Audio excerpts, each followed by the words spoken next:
امریکی صدر Donald Trump نے کہا ہے کہ وہ دوبدو ملاقات کو اہمیت دیتے ہیں، لیکن اب ایران سے مذاکرات صرف فون کال پر ہی ہوں گے۔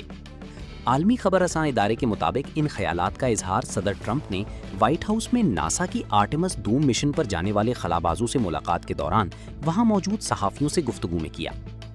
ایک صحافی کے سوال کے جواب میں امریکی صدر نے کہا کہ ہر نئی دستاویز یا تجویز پر بات کرنے کے لیے ہر بار 18 گھنٹے کی طویل اور مہنگی پروازیں کرنا ممکن نہیں رہا۔ اب ایران سے آئندہ مذاکرات ٹیلی فون کے ذریعے ہی کیے جائیں گے۔ انہوں نے مزید کہا کہ میں دوبدو ملاقات کو پسند کرتا ہوں، مگر ایسی ہر ملاقات کے لیے 18 گھنٹے سفر کرنا اور پھر واپسی کے لیے روانہ ہونے سے پہلے معلوم ہو کہ ایک ایسی دستاویز ملی ہے جس پر عمل نہیں کیا جا سکتا تو سب بیکار جاتا ہے۔ ایک اور سوال کے جواب میں صدر ٹرمپ نے اس امید کا اظہار کیا کہ ایران نے کافی پیش رفت کی ہے، تاہم انہوں نے یہ بھی کہا کہ سوال یہ ہے آیا ایران بھی اتنا آگے جائے گا جتنا امریکہ چاہتا ہے۔ امریکی صدر ڈونلڈ ٹرمپ نے اس بات پر زور دیا کہ ایران کے پاس جوہری ہتھیار نہ ہونے کی ضمانت پر اتفاق کے بغیر اس وقت کسی بھی صورت کوئی معاہدہ نہیں ہو سکتا۔